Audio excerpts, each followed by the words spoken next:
All right. Getting in, and we're getting fathers in, we're getting everybody in. Good night, gentlemen. Good night.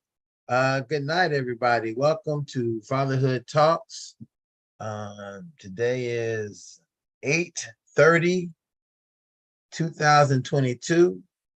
I don't even know what number this. I think this might be almost 25th or 26th episode, if you're following like that. I was checking our got over 100,000 views at least on some of these things, not on individual but overall.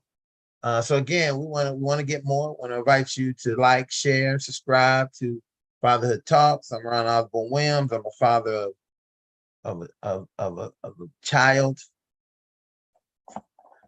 Sometimes you gotta be mindful, when you start moving certain places, what kind of say publicly, what kind of child you have.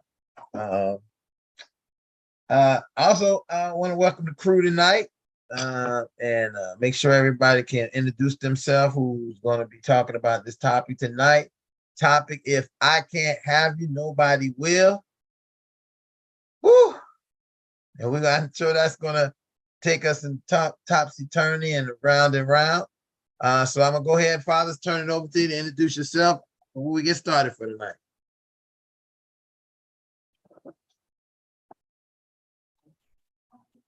Good evening, good evening. Okay, we start from oldest to youngest. I guess I'll start. My name is Larry Jordan, father of 2 grown grandson. That's 10. Glad to be with you gentlemen this evening, because this topic is going to be hot tonight. Donald Jones, divorcing father of 2, 13-year-old young lady and a soon-to-be 12-year-old son. Gene Rob Menard, father of 2 young adults.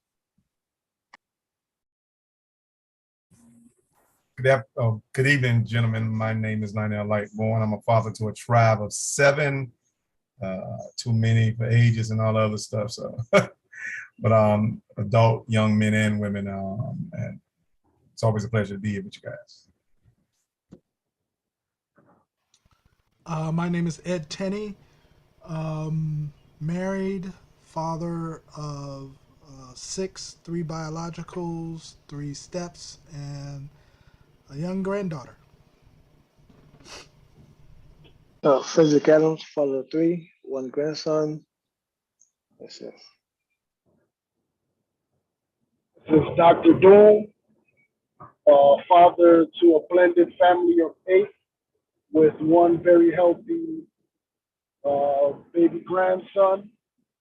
Glad to be online with everybody. How y'all doing? Ready to get it popping. I think that's everybody. Travis Jones, father of 6, 18 all the way to 9.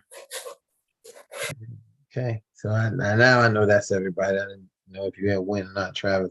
So let's look at this, man. This is and we kind of was having some pre-talk before we started tonight about how this topic plays itself out, and what happens.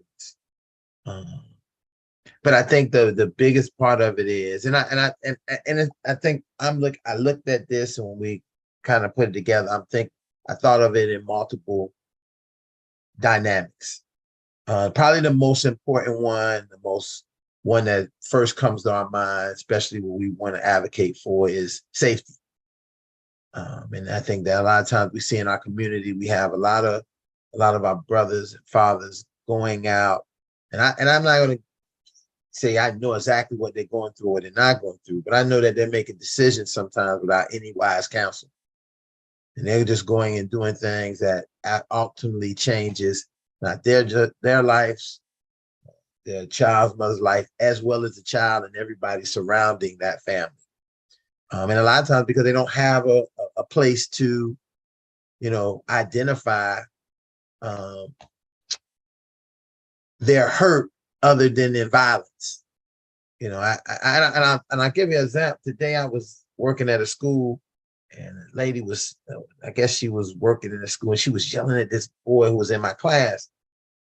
And she wanted me to like do the same thing. And I told her, well, and later on and I didn't do the same thing. She said, she felt like I did something like to challenge her authority. And I told her, no. It's because, see, you can yell at him like that. He might be used to it, your mom yelling and this and that. But once I put my hands or do something like that, it's a completely different dynamics. It could turn into, I wanted to talk to him sensibly, like a brother to brother, not like I'm a warden and he's a prisoner. So you were talking to him like that, but I can't do that because it's going to turn aggressive. It can lead to violence. And this young man is thinking that I'm trying to bully, trying to man him or man him up over a little hat that he had on his head. And I thought to it, just a hat. And the reason why he had the hat on was for a good reason to me, because his hair was messed up.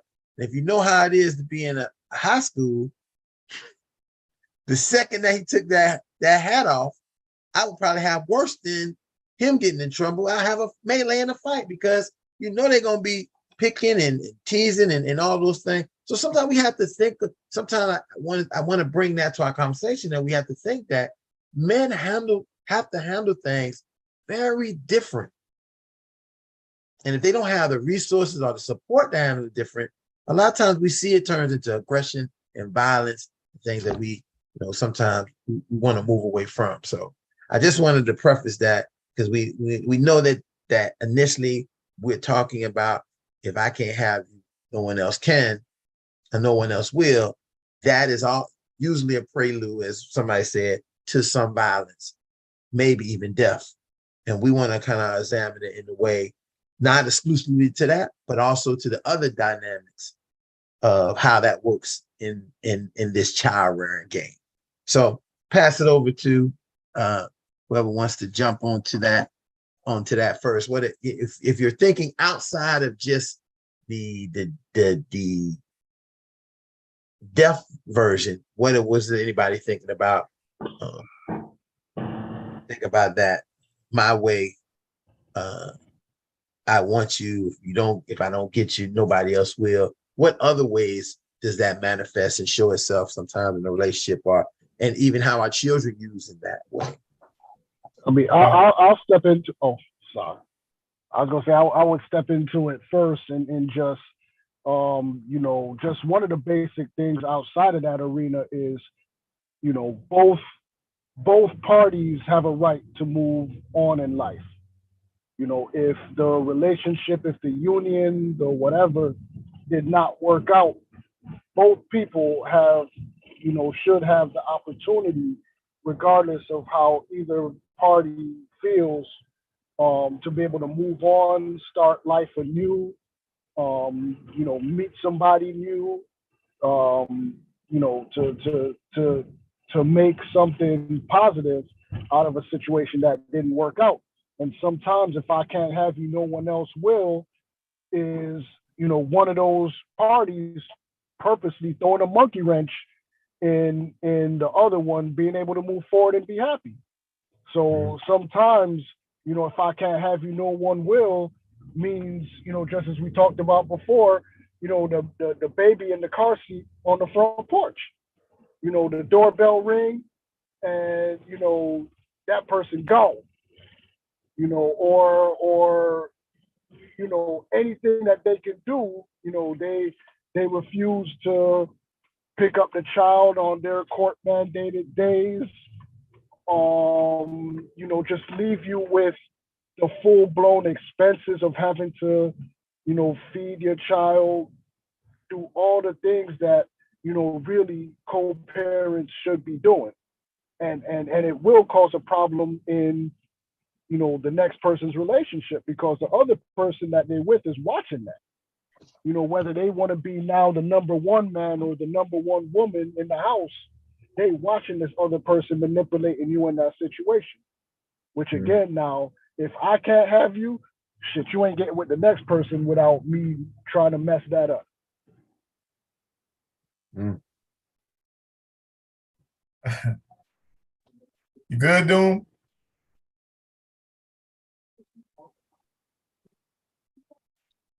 Yeah, I think it's Yeah, clear. Get it out. yeah. You know, that's pretty much, you know, that's the condensed version. You know, I can get all into all kind of madness, but you know, I'll just leave it at that. You know, with a little bit of seasoning for now, because you know, like I said, this has been my experience, and I know a couple of other people that have, you know, I know men that have messed up, you know, women's being able to move forward by doing the same nonsense. You Mhm. know, they want to move on, now they want to see their child. You know, the woman not doing nothing, they ain't got nothing to do with it. You know, so it's crazy on both ends. Mm. Yeah, so well, I'll jump in. Um, First thing I thought about when the topic came up was I said this must be a Tyler Perry movie because he is big on that type of scenario, relationships and things go wrong and the consequences of that. But in regards to that, I know what I thought about it. Say if I can't have you, then no one will.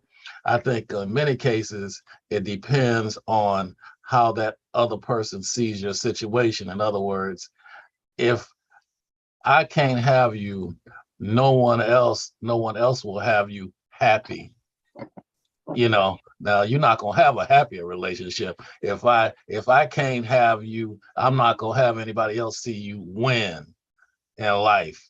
I don't want to see anybody that will make you do better than our relationship had gone on. And in those particular cases, I can see manipulation taking place. And all of a sudden, because of that situation, now you need to, come get your child more often. And now you're not doing the right thing. And I think it has more to do with now, if they see you, if on the other hand, that you're not doing as well, you know, I think that they'll be glad to see that, but that I think it depends on the situation.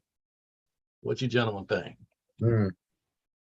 Man, there's so many schools of thoughts on this because I'm thinking whether should I go historical? Should I go cultural? Should I go sexual? And so I think I'll go historical first. Historically, you're talking about when one particular group of people have dominance over another particular group of people. So let's just think about the Emancipation Proclamation, right? And the freeing of the slave. And how many slave owners couldn't map or wrap their minds around that construct of you being equal human being to me, and how the origins of if I can't have you, nobody else will. You understand? Comes into play. And so if we just transform or just transition from the historical construct to the basic civic construct, we have laws in place that that would almost validate this particular topic when it comes to crimes of passion, which in crimes of passion are legal in certain states, where a person may you may catch a person in the act of betrayal, which means the person is actually proving to you that they don't want you by actually cheating on you. You catch them in the act of betrayal and you actually kill them. And the law may actually side with you on this particular topic. But then we can go into the parental construct, which is when our parents, well, sometimes they may have been joking, sometimes they may have meant it, saying, listen, if I brought you into this world, I can take you out. And so when then we can go into the and just the social construct of knowing the difference or balancing the difference or picking up the signs and red flags of whether your relationship is a companionship one versus an ownership one. And so these are the different dynamics. And I think I left that one for last because you got to determine and you have to bring to your own navigation or your own memory of what happened in that relationship to determine was you in a relationship that was companionship based or ownership based. Did that person respect you as an equal? Did that person value simply what you had to say? to determine, am I in an ownership relationship or a companionship relationship? So there's so many schools of thoughts on that, but I just want to throw just a few things out there to kind of broaden the thought process when it comes to this particular topic. Yeah, as when Larry was talking and before Lionel was talking, I was thinking of this context of a lot of times we sometimes look at a lot of things in a way of, I know that the title seems menacing, right? But if we could, I'm always trying to find the silver lining in that if I can't have you, no one else will. And I was sitting here thinking, how do I make that solution focused? How do I make that strength based? And I thought about it at a point that and it comes to Shannon Sharp had a earthquake, not hurricane, earthquake on his podcast. And Earthquake was saying how, he was with a woman and it didn't work out. She was a good woman. But they just didn't see eye to eye. They couldn't, the relationship didn't work out. And, because they didn't see eye to eye and she wasn't his woman and she didn't love him, didn't mean that she wasn't still a good woman. And so as that's resonant on my brain, I think about how both mothers and fathers can say, I may not can have you. You may not be with me. But when it comes to our kid, nobody else will come before them. And I know I might be might be putting the fishing rod way out there trying to catch the whale. But if we thought about that, listen, I can't deal with you, but that don't make you not a good woman and a good mother. I can't deal with you relationally. That don't make you a good man or a good father. And so in this case, I'm not going to, if I can't have you in relationships, that don't mean that nobody else will come and take the place of your role as this mother and father. And I know I'm trying to switch it up on you. Actually, no, I can actually see where you're going with it, because I can see what picture you're painting, because sometimes you stay in a relationship with someone who you don't have strong feelings for, but they're a good person and they're good to you. And so in that selfishness, in keeping them around because you're like, yo, you're such a good person, you make a good parent and you have kids with them. It's a selfishness because you won't care for them the way they should be cared for. But because they're a good person, you hold them in that, if I can't have you, no one else will, because you're tying them down for a good reason, but a selfish reason because they deserve more or they deserve better. Mm. Mm-hmm. I get what you're saying, but I feel that it's more of a it's more of a greed than more of it being, how can I put it? More of it being just selfish. People out there we condition ourselves. I feel that and as fathers too, and parents too, this is going to come back to it, that we condition ourselves to minds. This is mine, you're mine. And then when we want to break, and then some people take it a step further, because when they break up, then it's you're mine forever. Nobody can have that. Mm. And then when it comes from that point on to the next level, to y'all having kids, then it's she's my child or he's mine. This is when they get the phone call, my child need clothes or my child needs shoes. And then that's where we get to our mentality or our arguments, and when it comes to these type of relationships, that yeah, I don't like you in my face, but I don't want you in nobody else's face, or I don't like my kids hanging around them type of people, but those are people she hang around, regardless if they good to their kids or bad to their kids. Is that nature in us as parents, or as we condition ourselves? Is that nature in us to try to keep what's ours? You know what I'm saying? Like if like basically back to that comment I saw, the script in the back right there. I saw like it was like, you're mine and nobody ain't gonna take you. That right there, we was probably taught to, look, you need to keep that stuff close to you. You need to keep this close to you. And we progressed it off in our relationships, and also off in our parenthood.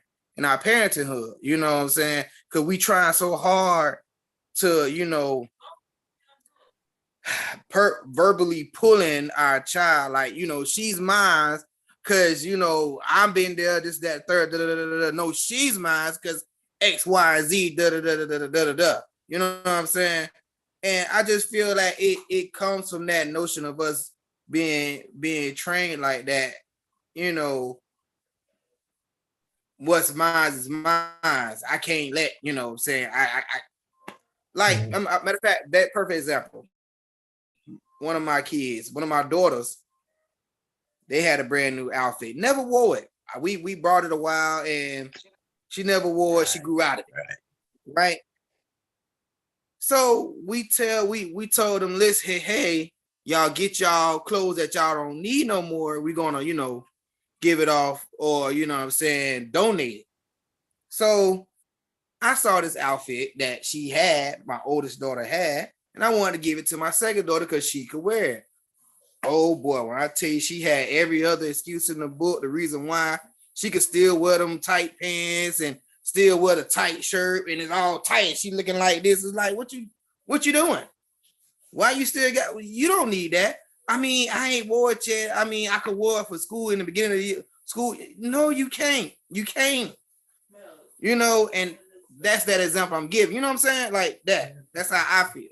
Yeah. Hey, great. That was a great example, Travis, because I think if we look clearly in our relationships with people, we're also taught, don't let something good go. So, you got to go and fight for your, if you have something, don't let it go. Do whatever you can to keep. Yeah. Listen, I'm gonna say something. A lot of people may argue, may disagree with this, but at some point there was a culture of, you would see moms mad because women got pregnant from their sons, right? And it was the culture that moms know that you trying to trap my son, right? You ain't gonna trap my son. And only reason that I think, when I realized that moms knew that culture, because there was moms on the other end saying, that's a good catch. You need to get a baby by him, and then you'll have a good man for the rest of your life. So, and listen, that's not everybody, but I'm saying there is this strange mischief of that kind of thing occurring in some cultures. I mean, we know it occurs in the NFL, NBA. I mean, we got a young lady right now who went and got the young basketball player, had a baby from him, and now he paying her millions of dollars. And what mindset was that? She really never wanted him, obviously. But again, that means that you got to be mature as a man to know that you just can't, as I like to say, hey, you might want to get the Jimmy hats. If you want to be popping, might want to be rapping first. So, and I feel like it still comes back to, you gotta really watch out who you're dealing with, because when it does come down, I still say it's just basically greed. It's like, well, we've been together so long, I can tolerate you But if we sitting here talking about breaking up, I can't let you go. I can't, like you say, that's a good person. They just don't want to admit that. It's the same way when it comes to, like you saying, oh, I don't want to have a kid by you, but you wind up pregnant with them anyways, and then all of a sudden it's like, oh well, I have a kid by you. My kid should come first before all other things in the world. And you thinking to yourself like, well, wait a minute, I gotta live too. Now, my kid, but hold up, this is our kid. No, my kid. You know what I'm saying? Needs X, Y, and Z. And like you said, you really, it really gotta take that whole. Yeah, we really gotta literally just really watch out that it was a saying. I forgot the saying. It's a 90-day rule or something like that, or the 90-day rule. You date the person 90 days before y'all get intimate or something like that. That's what I was remember. But yeah. I want to play the devil's advocate on what Ron is saying, is trying to find the pros in this particular topic. That's what you were trying to do, right, Ron? Yeah, I was trying to look for a positive. Yeah.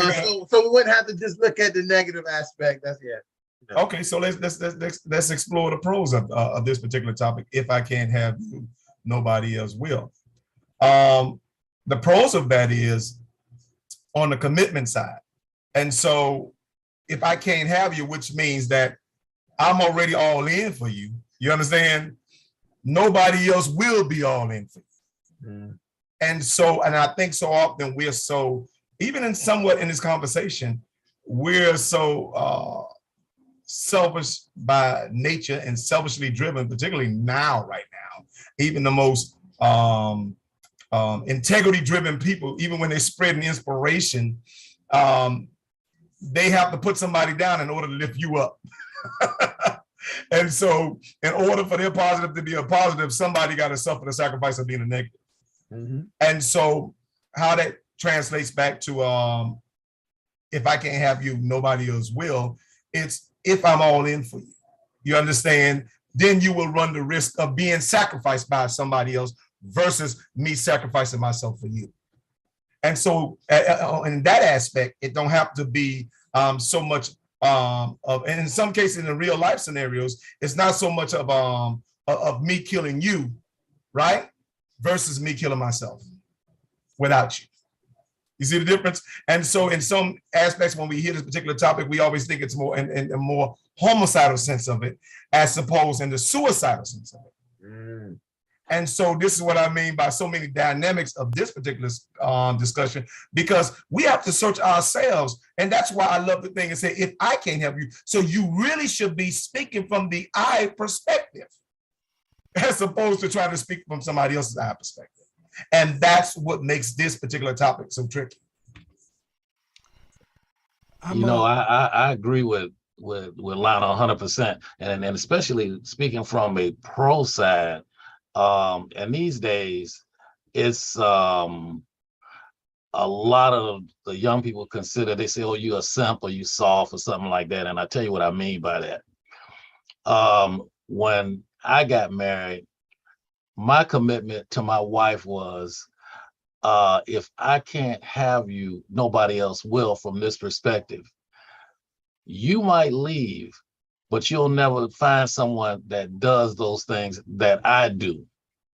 right. Okay, now, so Yeah. I'll always have you, because the next guy that come around, she gonna drive him crazy, because she, this is gonna be my ex-husband. Used to do that. Why you don't do that?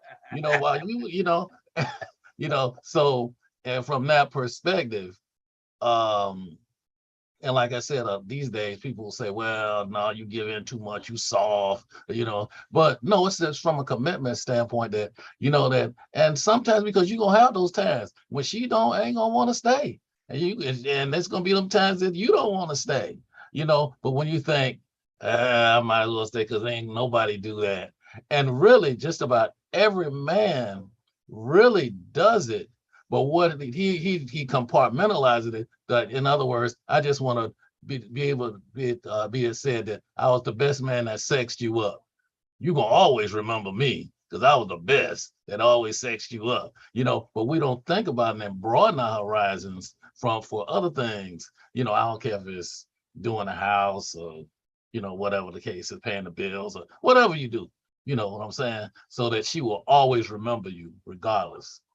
Yeah. Hey,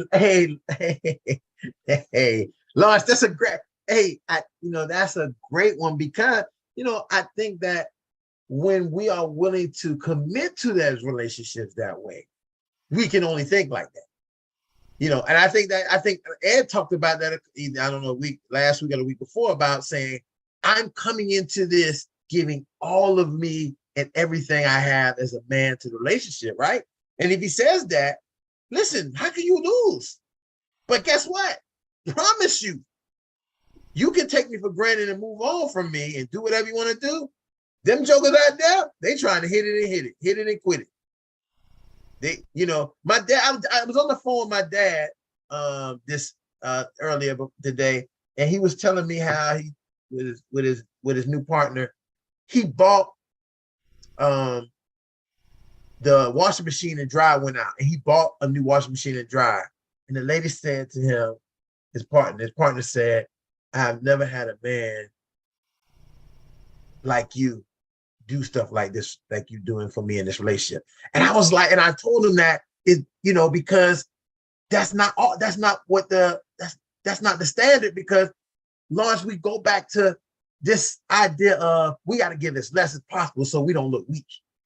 But I think that's the most stupidest thing I ever heard in my life, because as a man, would you not want to look strong when you're going to go toward the woman that you want? Why you want to look, I'm giving 50% to her. No, I want to give her 200% because I want her. And I want her to know that I want her. That's why I'm in complete agreement with Brother Lawrence in that you almost have to reframe the question by saying something like, nobody will have you the way that I had you. And that goes along with Brother Lawrence was saying, that from my perspective, I am treating you the best that I think anybody will ever treat you. And you can leave if you want to, but whoever you go to will not ever have you the way I had you. And I think you just have to reframe the question to make it a pro. Otherwise, I'm not sure how you can make it a pro as it currently stands. Mm-hmm. Commitment is a good positive pro, because like you said, that commitment is, you committing yourself. Like a person who sit there and say, if I can't have you, and if I can't have you, no one can. That means that person will put a lot of work in you. You know what I'm saying? Time, effort, and financial, emotional, everything else. And that is, I'm gonna still stick to that and say that is a good pro, but I also feel that's a probably bigger con than what it is too.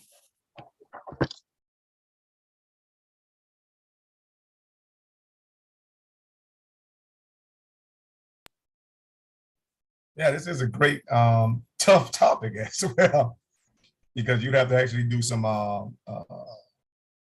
not just some soul searching, but some searching where some places in our emotions where we may be vulnerable. Some places we have to explore when we may have felt like that. You understand? Where it may have been unconscious to feel like that.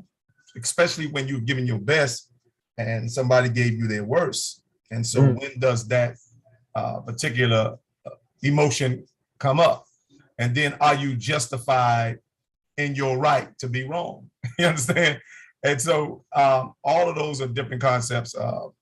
Just thinking about this, that's what makes this a very tough topic. But the fact that you have we have men on here that's willing to really face that particular topic and bare our souls in a way where most men may say, okay, it may have been once in my life I might have felt like that, or did we even commit or have this discussion to say that did we even feel like this, or did we have a moment of feeling like this for some particular person or some particular place in our lives? And so again, this what makes the topic, it gets even deeper and deeper as we discuss it.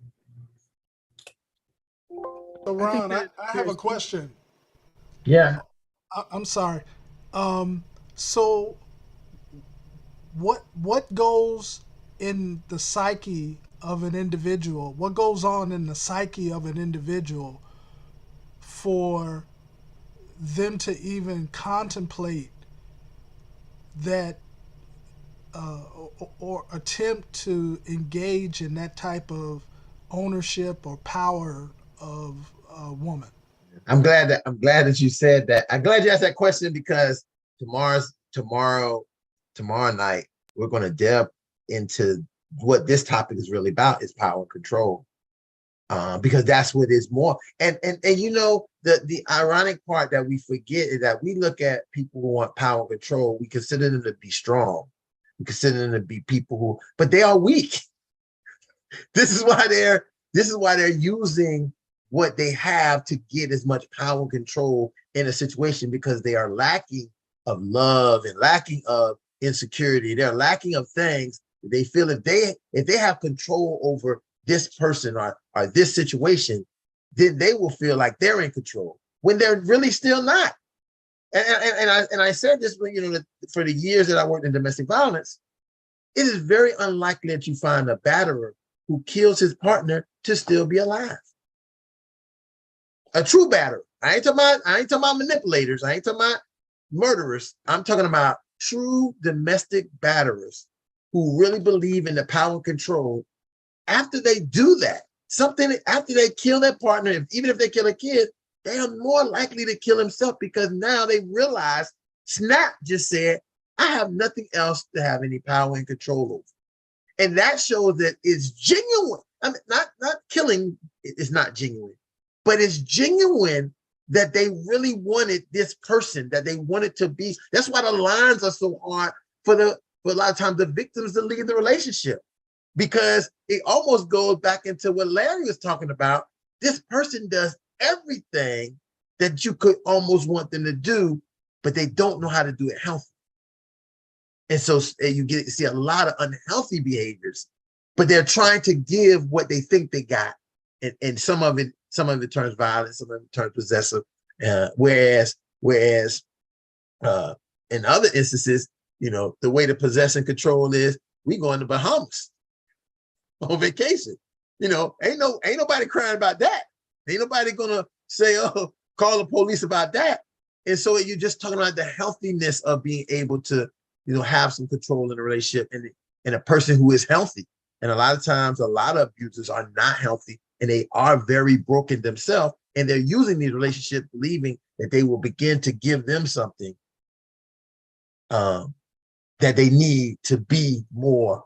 And it doesn't. They have to, you know, and that's why I argued so many years about, you know, service for domestic violence and about domestic violence having to be two people, having to be the victim and the abuser or the survivor. Because if me and you get in a fight, Ed, right, and you don't come back to Fatherhood Talks, right? When did we heal this? When was I able to say, I was wrong and I maybe shouldn't have did this to you? And you can say, well, yeah, I did this. And we can work into a place where we can see that there's things that we need to work on. We need to develop to be able to distill this relationship, that it doesn't become possessive, and begin to look at the boundaries we need to make between each other on the show when we're doing what we're doing. But that doesn't happen, because first thing they do is say, let's move the victim survivor away, let's hide them away and keep the abuser away, never let them come back around. And that's where you see some of the issues of this person not ever getting it from the violence, and then finding themselves in another relationship. You know, people say the statistics of them finding both abusers and victim survivors find themselves back in brand new relationships in the same way. because they never dealt with the reason why they was in the first relationships that way and where that came from. So it is this kind of thing of this power and control, but the power and control comes from what they're lacking so much that they're trying to push. That's a lot of conditioning too. I mean, when I think about this, if I can't have you, nobody else will. I mean, let's see how it translates on the playground when you can see a bunch of 3-year-olds playing on the playground. And then eventually you'll see one immediately become the dominant kid on the playground. And so how does that translate over into even some of the most peaceful or more moral places in our society, where you can be in a church and still see, if I can't have you, that's saying if I can't have you, nobody else will. Only simply because it's easier or it's more accessible for people to control than contribute. And in order to control and contribute, the difference between control is I devalue someone, the person I'm dealing with. But to contribute, I have to give and be able to value the person I'm receiving from. And so one has a two-way street and the other one just simply has a one-way street, but you will still see a person that dominating thing that was on the playground that dominates in our churches. I mean, we have it in some of our most secret societies with fraternities, sororities, and all these other things like that. And just because it's organized doesn't mean it's not this. You have the mafia used the same code. If I can't have you, nobody else will, which means there's no other way out of this. And see, when the problem with this is we have it in your face. But I think we buy into this stuff all the time when we, guess what? When we enter into contracts, they're saying there's no other way, this is until death. You understand? Even in our marriages, until death do you part. And so I think there's a certain unconscious conditioning to this particular topic that makes it as harsh in this context. But if we reframe it, I'm like, it doesn't make it less possessive. You understand? And so whether you want to admit to the possession or not, just because you have the possession doesn't mean it don't exist. And so I think we're very masterful at either organize or hiding our this particular topic under more organized, structured titles, even though it speaks about or alludes to the same outcomes. Mm-hmm. Yeah, hey, Lonnie, you hit it. Listen, I love that because it doesn't change. It's not gonna, we can pretend like, oh, that's not what's really happening. That's not what's really going on. But it is a conditional way of life that we have almost established because listen, let me tell you something. Many people, I used to argue and say, hey, if you seen a lady on the bus, a man manhandling her, what would y'all do? Oh, I ain't doing that, none of my business. So what we do unconditionally is say, it is okay to do that. It is okay for you to own your wife and that partner and to do what you want them. And it's not our business, or we should not say that, hey, that's not the way you treat another human being. Or tell the human being that that's not a way a human being should treat you. I mean, they might attack me. Very unlikely that they attack other people.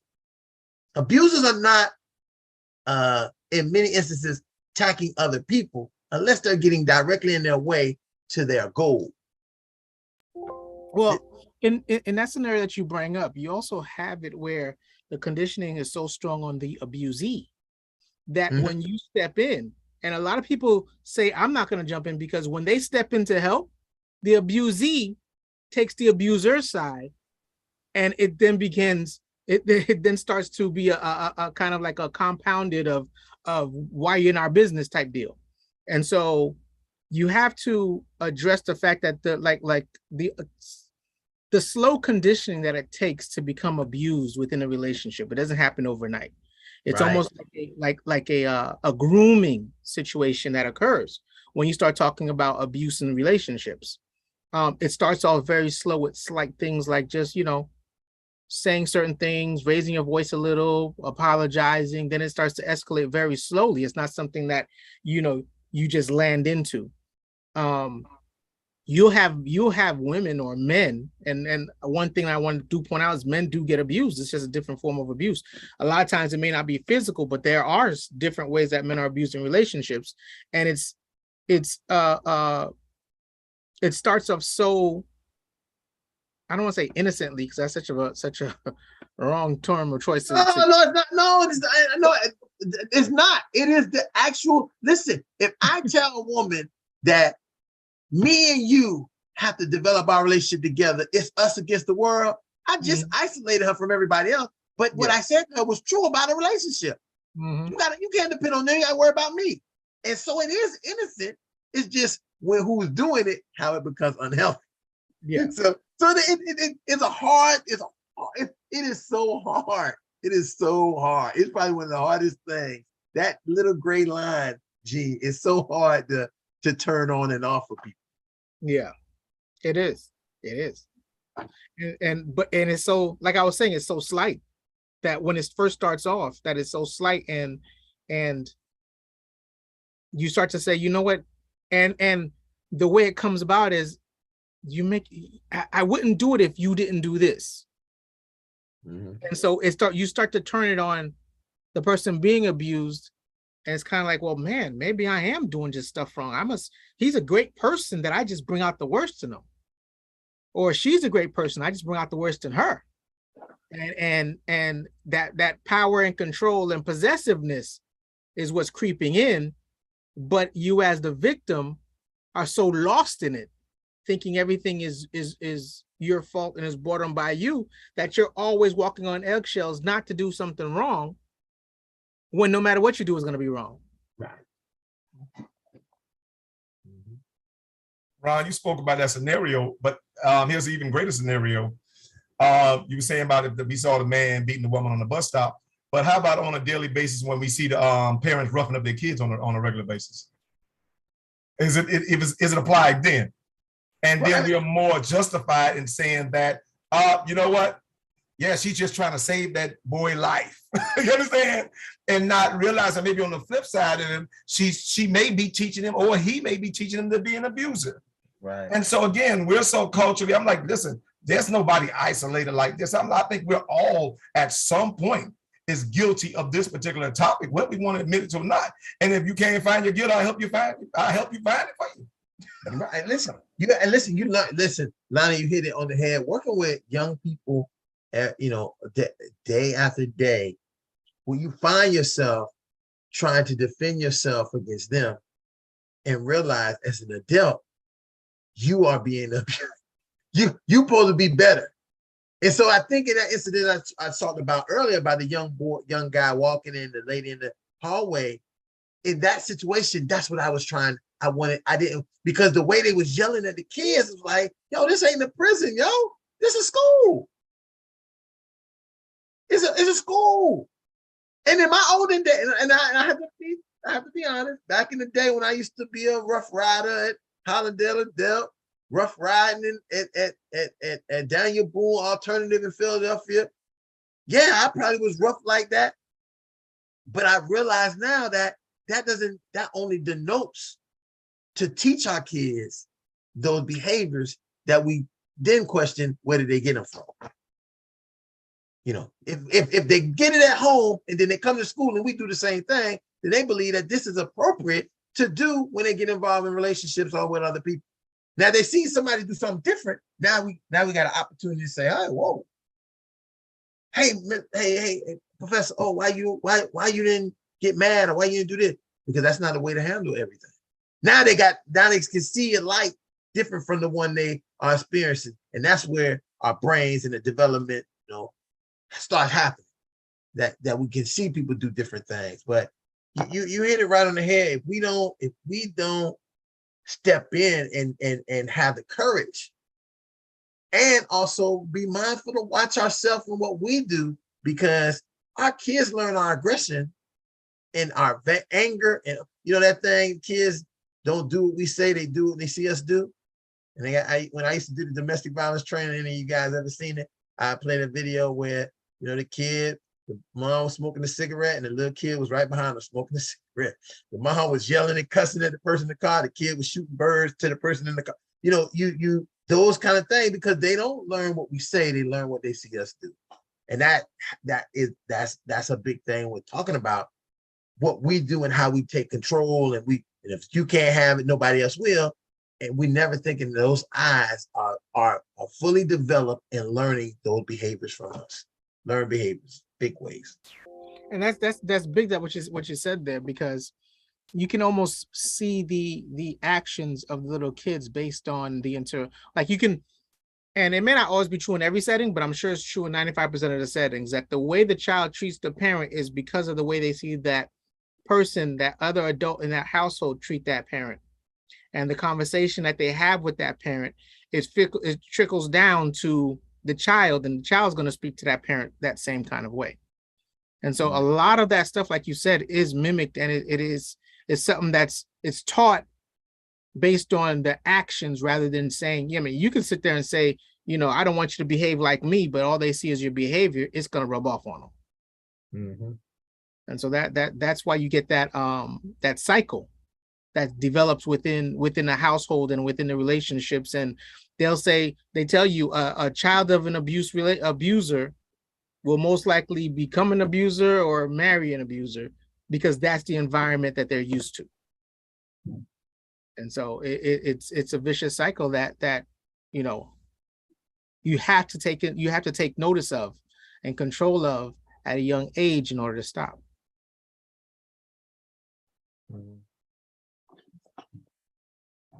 Any guys down in the audience, any questions, comments, thoughts about this? Don't let the camera people get all the cream. Y'all come on and get some of this cream. Y'all get some of this cream too. I mean, don't let us guys with the cameras in our face get all it, because I know y'all got a lot of good knowledge down there in the bios.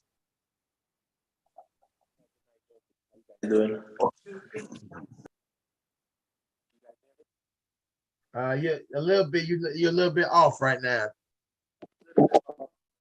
Any better? Okay, there you go. You're good now. Good. Sorry, I kind of tapping on the meeting a little bit late. All of this kind of just, I guess, some of it just come back to, I guess, culture and what we, learn growing up. I'm from a Caribbean background, so you learn saying that, I guess the man is in charge and so forth. So something percent of what he says go and so forth. So you kind of grew up seeing it in the household that even if you're wrong, you're right. And then your significant other is the tail and so forth. And she's there to, I guess, back you up and so forth. And, back to, certain things when, sometimes a man feel like he's been disrespected and so forth. Like for me personally, if I'm out on the street and somebody might say something to me, I could come and brush it off, go about my business and so forth. But then if my wife's supposed to say the same thing at me, it would hurt me, because at the end of the day, we go out there and we put on this masculinity as a man and everything so forth, we're trying to be man and everything, but when we come home to our significant other, that, peel away that layer of toughness and everything, and know that we're just big teddy bears on the inside and we're vulnerable to them. And so, and when they come out and say certain things, it affects us more and so forth. But when we come and we're open to that essence and so forth, some women might look at it and say that, we're soft, we're this, we're that, and, calling us names and everything, but we're trying to be the pillar of the household or somebody that she could go out and look up to. Mm-hmm. Come from, growing up, what we see in the household, we see growing up and everything. And sometimes they say you have to bend the tree while it's young, because when it's older, it's really hard to bend.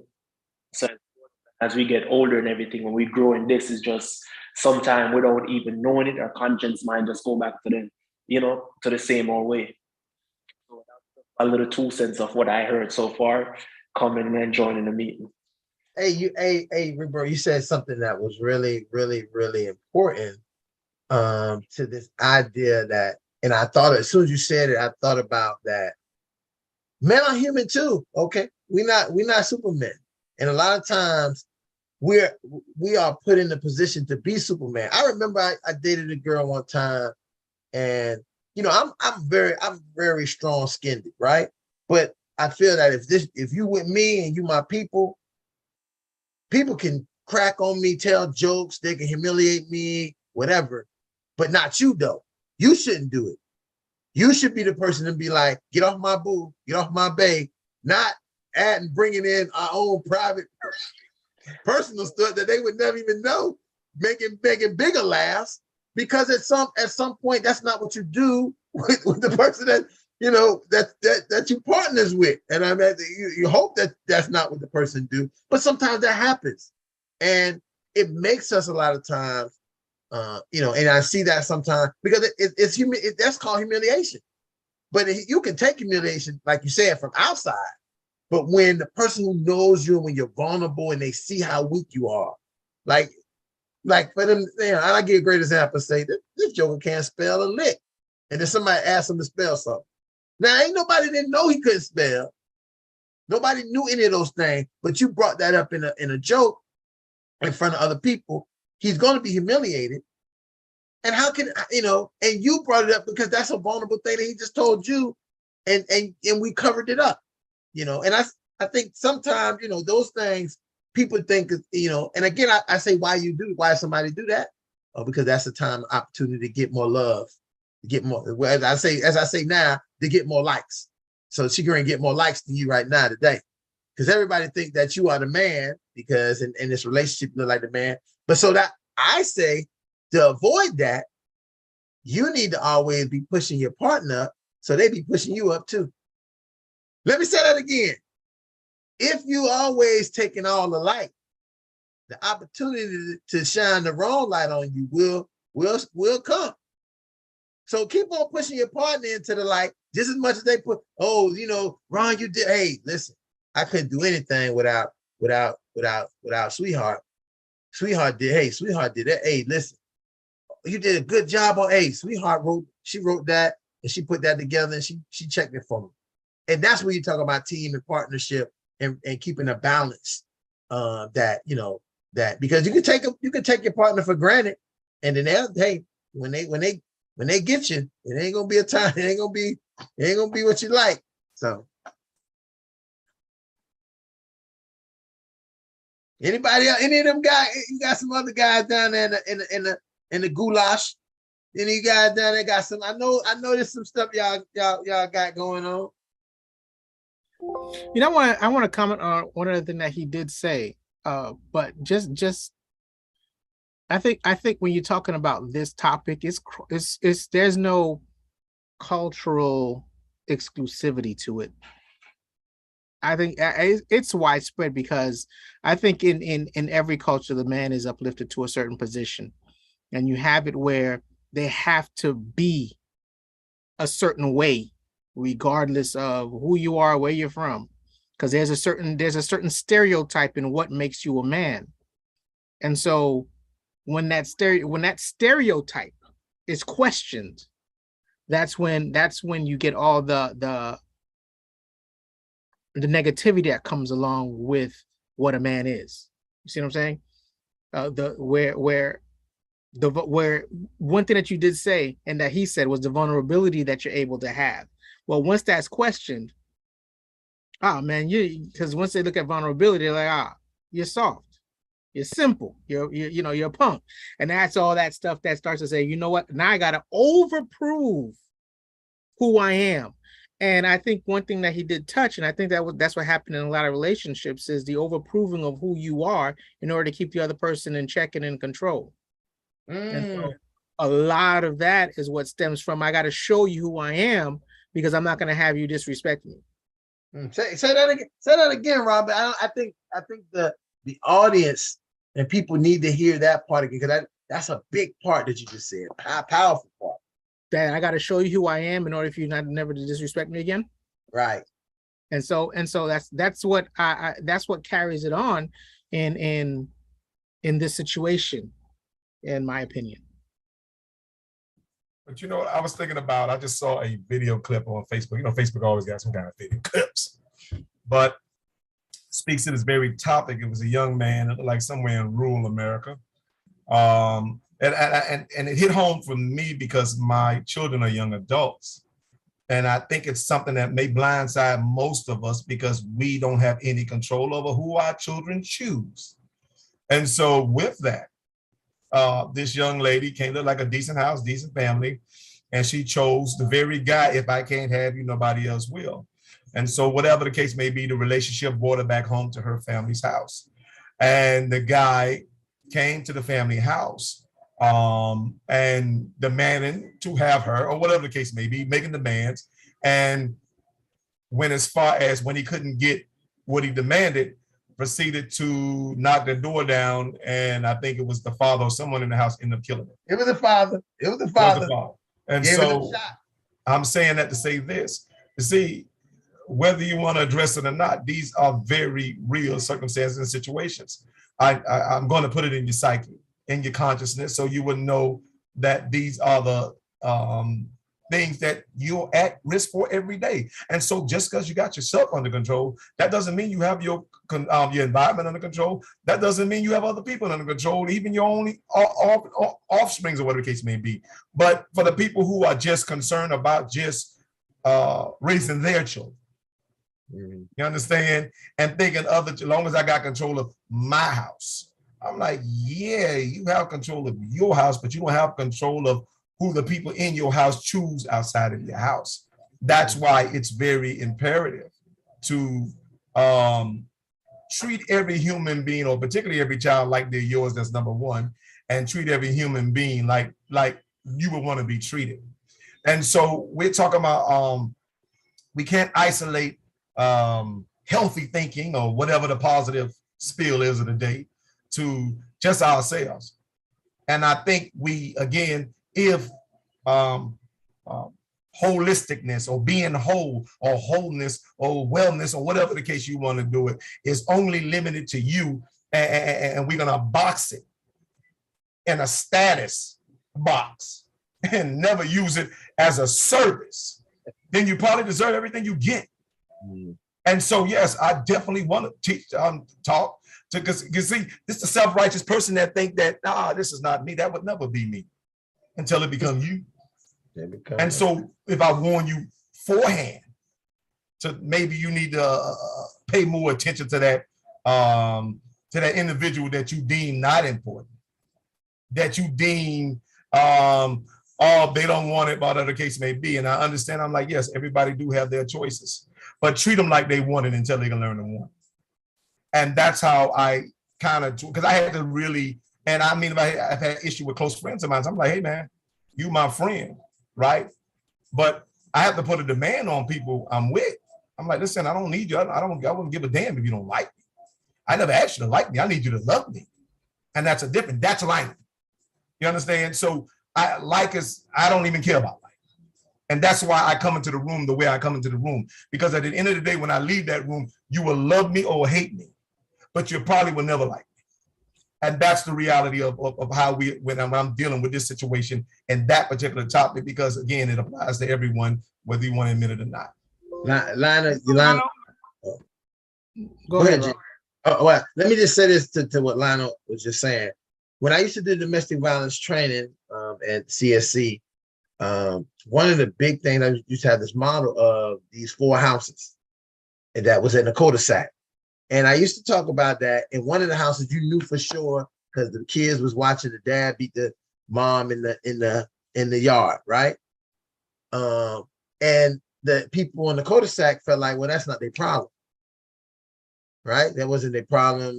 They feel bad for the little young girl and this and that. I feel bad for the little boy, whatever. But they forgot that you live on the cul-de-sac and your kids, you don't care about what happened in that house, but your kids go to school with those kids. And who is more likely the person they end up going to be in a relationship with? Those kids. And so the idea of saying as you saying, this is not my problem. That's their problem. It's your cul-de-sac problem, because your kids are not gonna say, I don't think that Johnny's not attractive. I don't think I'm gonna go on the prom with Johnny. They're gonna do all those things because that's who they live close to. That's the person they ride the bus with every day. Those are the people that they go over the house and spend. So these are the people that are gonna end up, those learned behaviors are gonna come out in your family. So intervene early. We have to intervene. And listen, I don't mean to sound like that everybody got to intervene and you need to jump on these kids. But listen, just saying one word to somebody saying that's not right. That's not how we do. That's not how we do human beings. Just that alone, you ain't got to say. You can just say it out loud to yourself. That one thing I say. You don't even got to say it to them. You just say to yourself, "This is not the way we do human beings, God," and look up to the sky. Both of them will hear it. The abuser and the victim will hear it, and at least it will trigger something in them to say, this might not be the way to do a person. But again, a lot of times we say like this, we just look. I'll look away. But we have to be proactive, because what we think won't affect if you think the smoke is just going to be, the fire is just going to be at their house, the smoke going to be in the whole neighborhood. And it's also something that affects you for life. I wanted to be, when I looked at the topic, it reminds me of a story that I've actually told you guys before. That and this took place on a Sunday before Martin Luther King's birthday, and we were at church, and this was probably, oh my goodness, 15 years ago. And my wife saw one of her coworkers, and she said, "Oh, hey girl, how you doing? I'm fine. What you doing at this church? You know, I thought you lived down in South Miami." She says, "Yeah, I used to, but my husband and I just recently got divorced, and I moved up here, and I decided to visit this church to see what's going on. I'm so glad to welcome you," that kind of thing. Didn't think anything of it. After church, we're walking to the car. We hear these gunshots, 4 gunshots. And I turn around, and he's standing over her, shot her 4 times in the chest. Turned around and put the gun to his head and blew his brains out in the church parking lot. And that kind of thing you can't unsee. That's going to be with you forever. But it makes you wonder what would drive a person to that point that they have to act in that manner. So, but that's what the topic kind of brought me to, and what I thought about. Mm-hmm. I was thinking, for my comment, and I'm glad. Thank you for sharing that story, Larry, because it goes well with what Lightborn said earlier, which I was going to comment on now after you spoke about the I. If I can't, it's that controlling of yourself and understanding yourself and dealing with the issues that you have as a person. Even alluding to the story that Lightborn shared, where with the gentleman that went to the house and got killed. Well, he had to deal with that I, and what would drive him to go over there and a certain authority that he does not have. And it's in that same situation where this gentleman that you shared is asserting authority that he doesn't have by leaving where he is to come all the way up where she is. Now, it's the matter of understanding where, at what point in their life did they feel that they lost control over themselves, that they need to control someone else. And it's gentlemen, sorry to interrupt. Could I jump in? No, go ahead. Let me tell you, you know what I mean? Growing up, sometimes some people are hard to take rejection. When you come and you pour everything, I guess, that you have into a relationship, and for somebody to get up and walk away like that and so forth, and analogy or so forth, and please bear with me. You get a vehicle and so forth and whatnot, and you fix up the vehicle, you like the vehicle, went through thick and thin and so forth. And for instance, you come in, the vehicle is lost, or the vehicle got taken and so forth. The relationship come to an end. One person can find the courage to move on, but the other individual can't. Because when you might look out there and say, okay, the world is this, the world is that. But when you're used to somebody just being in that space with you, and you say, as a gentleman said before, you and them against the world and so forth, and you come home and you just feel like you're alone in this world. Some people just don't know how to take rejection, right? And it just lead back to the fact like, oh, you come and you leave me, and then you start going to the narrative in your head, imagine that person with somebody else and so forth. So you just go off the brink and say, if I can have her, nobody else will, right? Because when we start a relationship, you know what I mean, just like marriage, when we start the relationship, we never started to say, okay, this is a watered down relationship. We start something big, something that's saying, okay, we're going to be here together and grow together and build together, but everything is not going to be smiling and nice, but work through issues as they come up. But for somebody to just get up and leave like that, the other individual just come and anger, pain, regrets, guilt, you know, you get the best of them. So they go off on the list.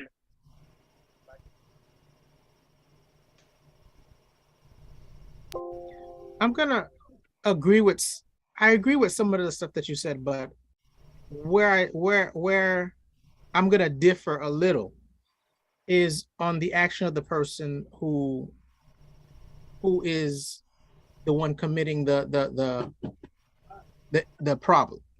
For instance, like you said, one person is going to move on easier than the other person. I agree with that 100%. But the level of the reaction to not feeling like you're able to move on, and I you know, you can put yourself in a situation where you feel you gave it all, right? I think there's a switch sometimes that goes on, and this is again my opinion. I think there's a switch that goes on sometimes where you look at the person who's leaving and say, I now this is the I again, I will never ever find someone who's going to treat me this way again, so you can't leave me. And so it then goes to the emotion of the person doing it to say, I'm not worthy of finding someone else. I can't find someone else who will treat me like you do. So I'm not going to let you treat someone the way you made me feel. So I'm going to go further on and snuff you out. So no one's ever going to get to experience what you gave to me. And again, it goes back to, for me, it goes back to what Lightborn is saying, is taking care of the I. And the mental stability that you don't have because of the way you're reacting into that situation and creating an extreme, because we've all been in relationships. And I'm sure that person has been in a relationship that broke up before, right?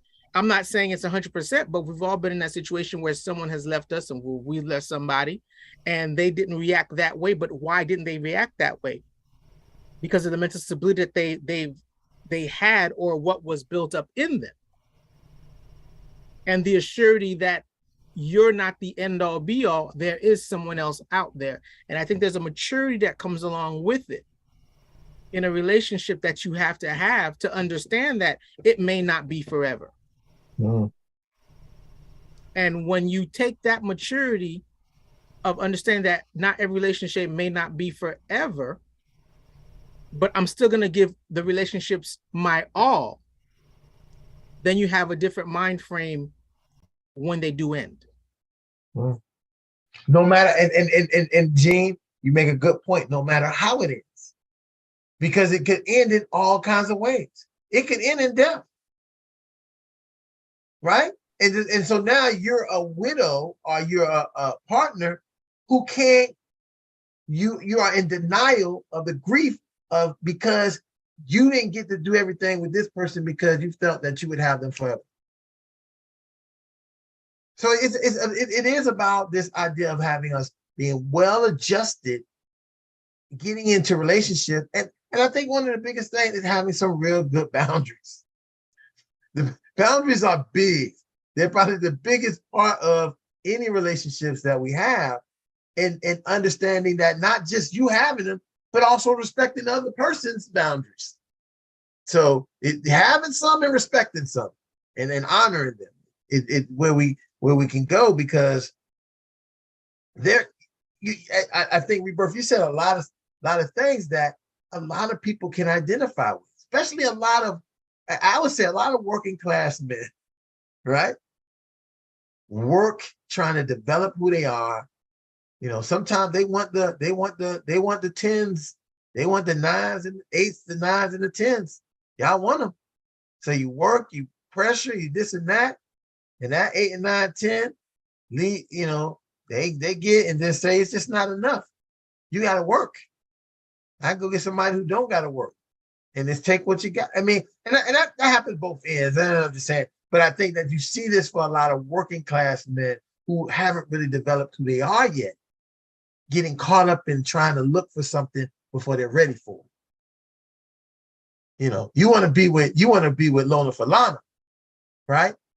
You want to be with Lona Falana, but you are, listen, you are not Belafonte. You're not Belafonte yet. You JJ Evans. Okay, so wait until you get to the Belafonte level before you're trying to go get Lana Falana. And that's what we do it to ourselves. Listen, I'm a hold of the. I know what we do to ourselves. We do it to ourselves. I'm sorry.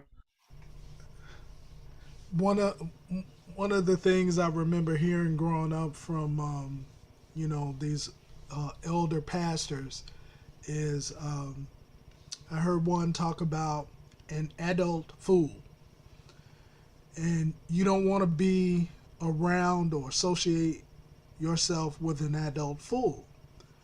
Well, how does adult become a fool? And then he would always go back to the scripture that says, foolishness is bound up in the heart of a child, but the rod of correction can drive it far from them.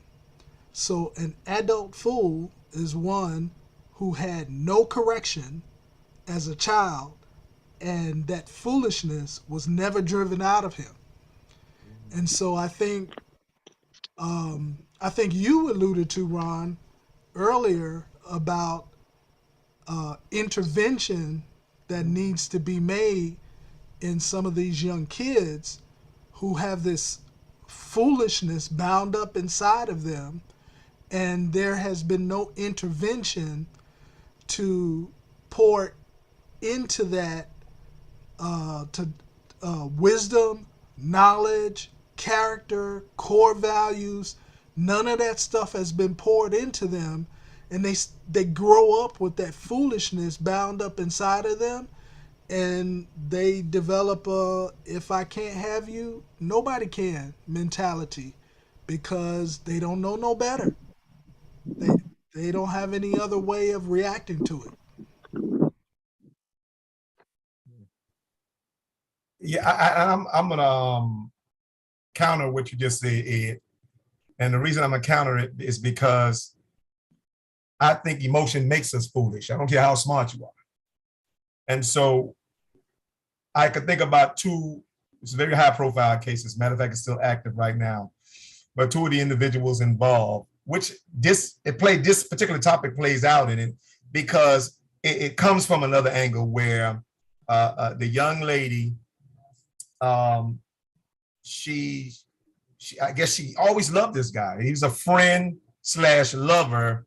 And I guess she got to a particular point in her life where she felt like, if I can't have you, nobody else will, to the point that he was married, and she concocted or just made up the story that she was pregnant.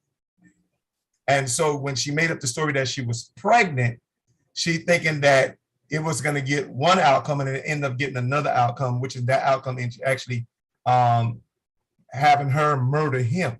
I mean, matter of fact, having him to murder her to hide the whole situation. Right. Both of these was very well accomplished individuals.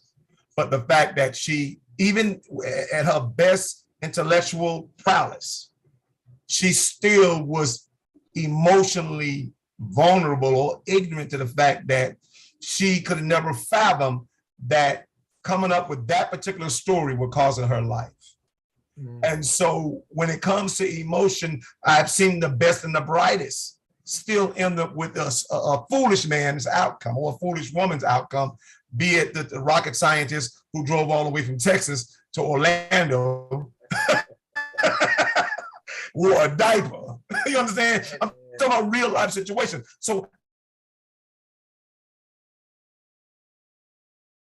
we're talking about, and I love the way we come up with, I'm like, listen, yes, emotional intelligence, I think, comes from God, if you ask me. Sometimes you can be so emotionally riled up, it takes some divine intervention to get you back balanced, to either spare your life or make you spare somebody else's life.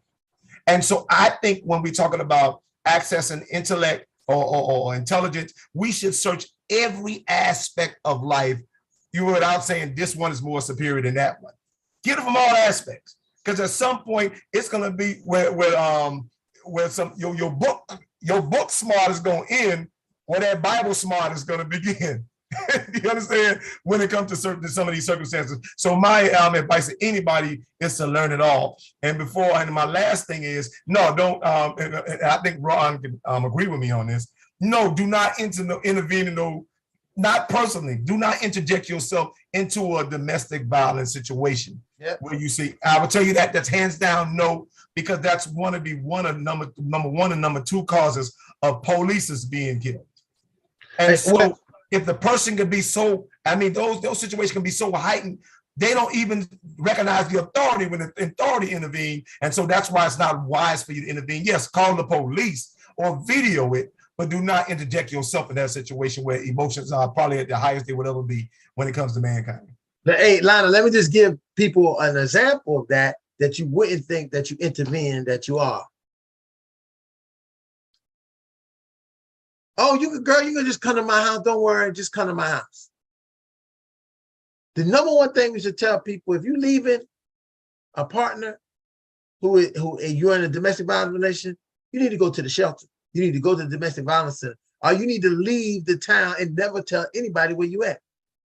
Because every person that you tell where you at are in danger. Because when he comes, or when she comes to get you, they're getting everybody that's there. I tell this story, I used to tell this story all the time about the cousin who told her cousin she was leaving her husband. She had got the kids and everything and went to the cousin's house. They were going to keep it a secret. But the cousin never told her husband about the cousin coming to stay with them. So the husband called that husband, who the husband and wife hadn't talked about her going to the house. He said, oh yeah, I think they're at my house. I think they came over. The husband never told him that she left or nothing. He just came to the house. By the time the husband got home, the wife said, oh my God, you told him? Oh, we can't let him in. Oh, we can't know she here. Sure as day, when the man reached the door, the husband met the other husband at the door. The man shot the man straight in the head and killed everybody in the house.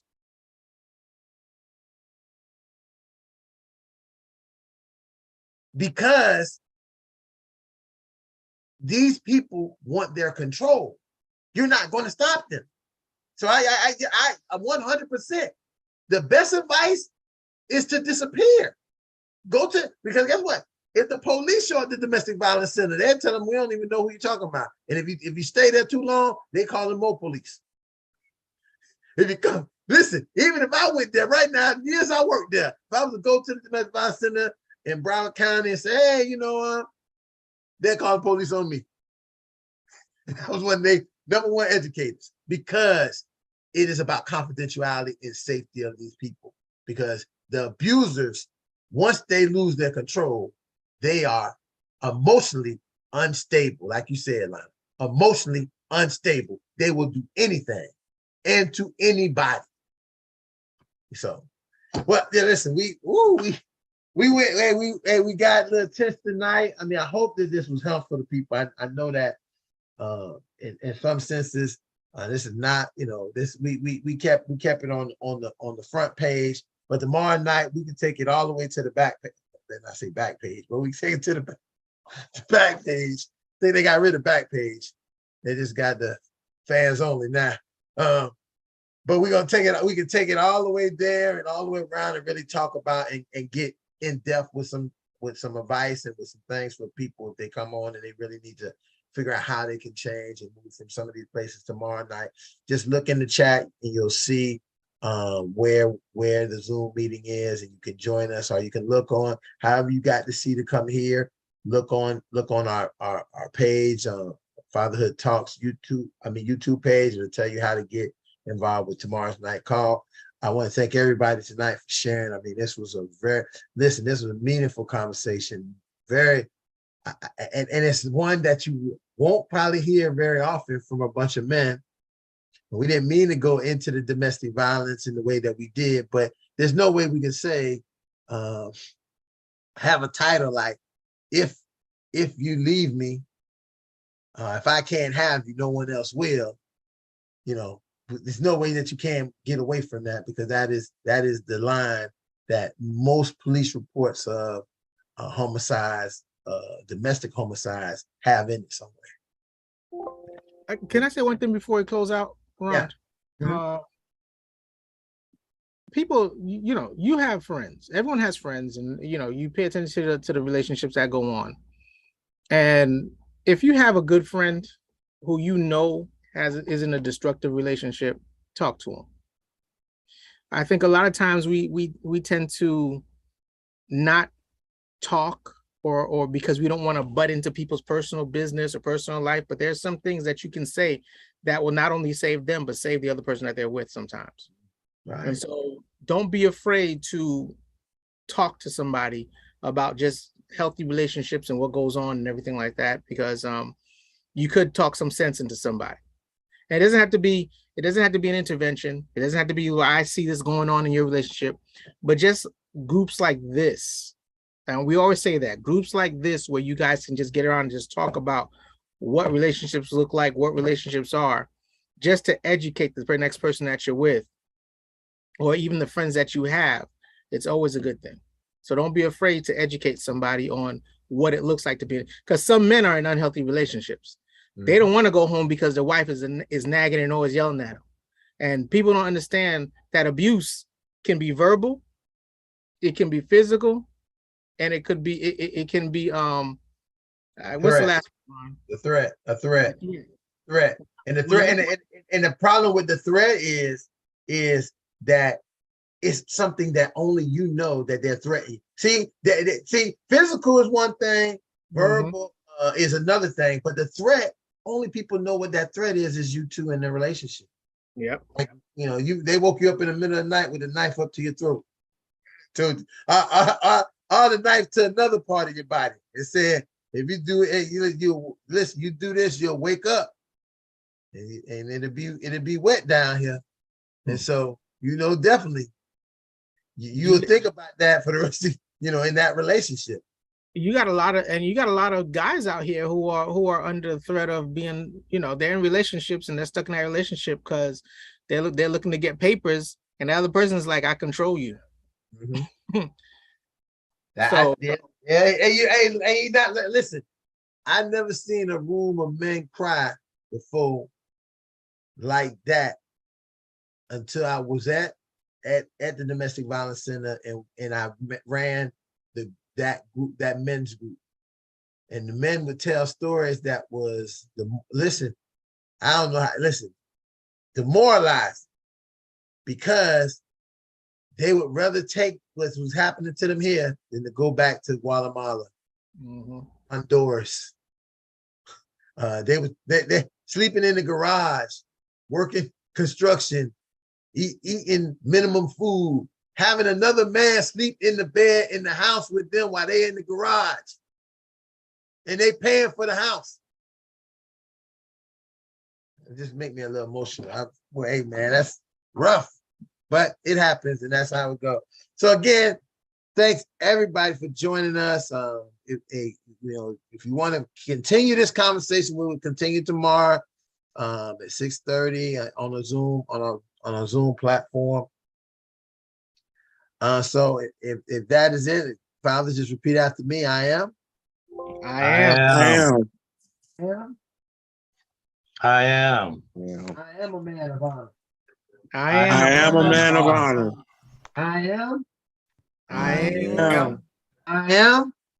I am. I am a man of courage. I am a man of courage. I am. I am. I am. I am a man of respect. I am I am a man of respect. I say, fathers, I say, I am. I I am. I say that you are. You are. I say that we are. We are. Championship Fathers. Fathers. And as I see, Yes, as we sir. close out with this inspiration words, when you see us flexing, it's not to be cool, it's to hold our families on our shoulders and our kids on our arms. Tonight, thank you for joining us, and we'll see you again next week. Yes, All sir. right, fellas, y'all have a blessed All right, brothers. Y'all have a great Have a evening. great night, brothers.